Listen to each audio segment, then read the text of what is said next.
Project TV.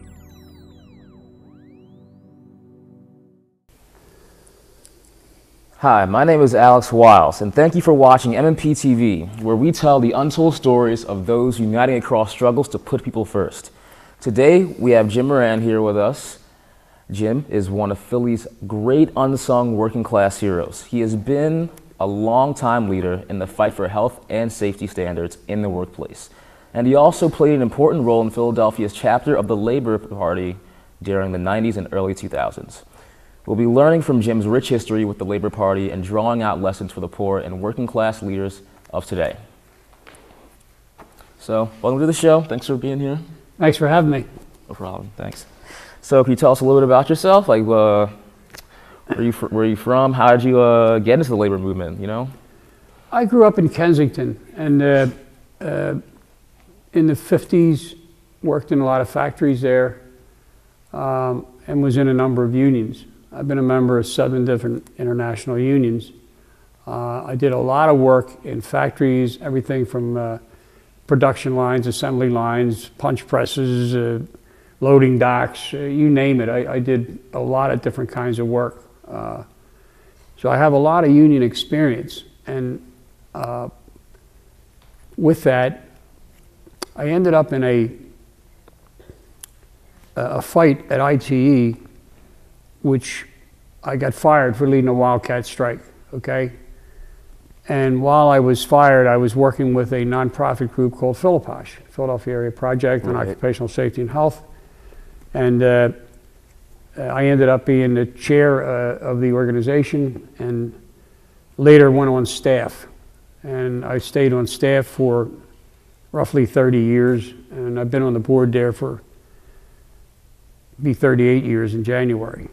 With the election coming up next month, it will be great to hear more about the Labor Party and your role in the chapter here in Philadelphia during the 1990s and early 2000s. People came to me to ask me if I would chair a committee in Philadelphia of Labor Party advocates at the beginning of the argument for developing the Labor Party. So I not only chaired the Labor Party Advocates Committee in Philadelphia, but then after the founding convention in Cleveland in 1996, I chaired the Philadelphia chapter of the Labor Party, because now it was actually a party. It had its founding convention and so forth. And I chaired that for a few years. It started in the early 90s, I guess, as I remember. And what we wanted to do is get a percentage, for example, of the monies that are given to presidential elections in this country by the labor movement. If it's like a dozen eggs, if you could take 2 of those eggs and put them with the Labor Party, okay, leaving the other 10 in the Democratic Party that you're afraid to leave, well, then you could help build a Labor Party, which would force the Democrats, by the way, to do a better job because they'd see the potential of losing that support more totally. I refer to it as a marriage of spousal abuse, because it looks just like a spousal abuse case in terms of we're in denial that we need our own party. And we keep hanging out with the Democrats and giving them all our money, for example, and all our shoe leather, and our troops in the street and so forth to win elections. But we, as the saying goes in the movement, we can elect, but we cannot collect. When it comes time to do for us what we want, such as health care as it should be, national health care, everybody in, nobody out, okay? Free health care, you know, stop wars and let's have health care, for example. It's been said that you can tell the strength or weakness of a labor movement by how close it is to its government. And in America, the labor movement is very close to its government. It's almost interchangeable. You know, getting a ride on Air Force One is kind of the bribe to certain labor leaders, you know. Getting a pen from a bill that was signed, you know. It's too close to its government, and in other words, we're supposed to be challenging government to do a better job. The American labor movement didn't really respond to the call for support for a labor party, financial support, first of all. There were only 9 international unions, about 10% of American international unions. Only 9 of them kicked in $10,000 a year to help run the party. office space and printing and all the things that go with organizing. But by the late 90s and the early 2000s, it wasn't going so well. Chapters around the country were embroiled in internal fights, like sectarian stuff, and or the one big question, the one big issue that haunted a lot of the chapters was, shall we run candidates or not? I don't think that the idea of a Labor Party is dead simply because we're defunct at the moment. I think it can be resurrected almost at any time, and who knows what the catalyst will be. For all we know, that the strike of the Walmart workers could lead to something like that. These folks are not even in unions, and they're striking. It's gutsy stuff, and it's the cutting edge of what's going on in labor in the United States right now. In the preamble for the Labor Party's call for economic justice, it reads, "We are the people who build and maintain the nation, but really enjoy the fruits of our labor. We are the unemployed and the employed. We are the people who make the country run, but have little say in running the country." So I think that's important because it speaks for how people are not represented and how they can feel like they're divided, but they're actually not. I'd like to take a little part of that and, Yeah? and expand on it. The fruits of our labor. Okay, with technology, even the machine age, all these things that occurred to work, where you can make 500 pairs of shoes a day when you used to make one pair a day. Well, we should be working less hours then, it seems to me. And over the years, the struggle for the 8-hour day has been monumental and not really met. We won fights for the 8-hour day a number of times. However, people work more than 8 hours. They have to work 2 jobs and 3 jobs, or work many, many hours on the one job. The 8-hour day is almost a fantasy. It doesn't really exist. All right, so I know you're currently working with the Occupy movement in Philadelphia. So could you talk about what you see as the conditions facing poor and working people today? I think the economics are pretty horrible in terms of how many people are out of work, how many people are working part-time when they need full-time work. It's a pretty horrible situation. I think it was creating a dialogue. I mean, Occupy never laid out, here's our plan.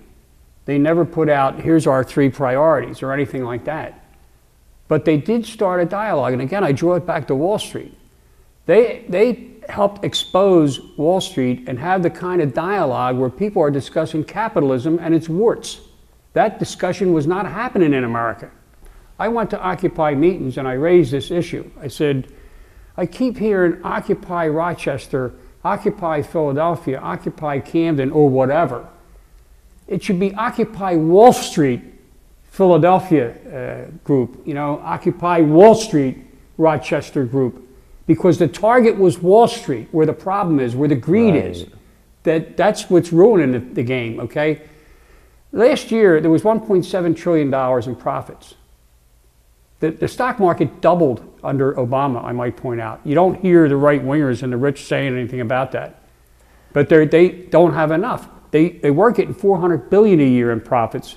That wasn't enough. They went up to $1.7 trillion, and they're still saying they need tax breaks. This is ridiculous. It's a trickle-up theory, okay? Yeah, that's exactly what it is. And now people are taking a much harder look at who runs the country economically, who really are the people that run the country, the ruling class. And it's been exposed. All the profit, all the greed, all the bonuses, et cetera, et cetera. And while people are scuffling and starving, that became a much sharper conversation due to Occupy. So what do you think are the most important lessons for the poor and working class leaders of today? I only think that when all else fails, organize. So it means what the working poor and the poor have to do is organize. There needs to be mobilization. And there needs to be coalition building. We can't win anything of substance in isolation. Labor can't win it by itself.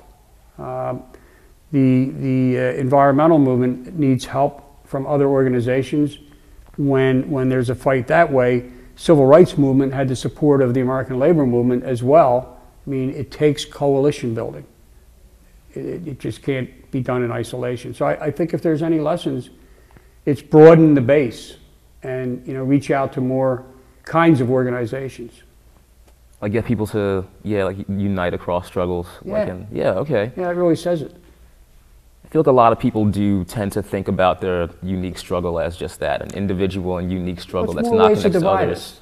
I mean, you know, they have the, you know, minority rights over here, women's rights over here, and environmental rights and workers' rights, and it's all these little compartmentalizations when it's all under human rights.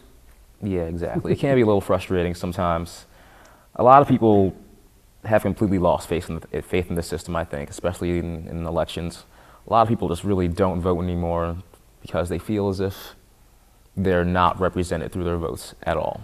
It also has another connotation, and that is this whole penchant for charismatic leadership, and that so-and-so is going to ride in on a white horse and save us. There's no one person can do that. Again, when all else fails, organize. It's about organization, mobilization, you know, coalition building, build the union, all these things. No matter what kind of organization or what kind of fight you're in, organization. When we lean on a one person, you know, to lead us out of the desert or whatever, it's dangerous because it never comes true. You know. All right. Well, thanks so much for being on giving us this great interview, being on MMPTV. At MMP, we know that we must learn from history to understand how to face the forces we're up against today. We also know that struggles for education, healthcare, housing, and living wages are deeply connected, and that it's going to take a movement to eliminate the structural inequality at the root of all our struggles, and to ensure that people are put first in our society. Stay tuned on Philly Cam and at MediaMobilizing.org. I'm Alex Wiles, and thank you for watching MMPTV.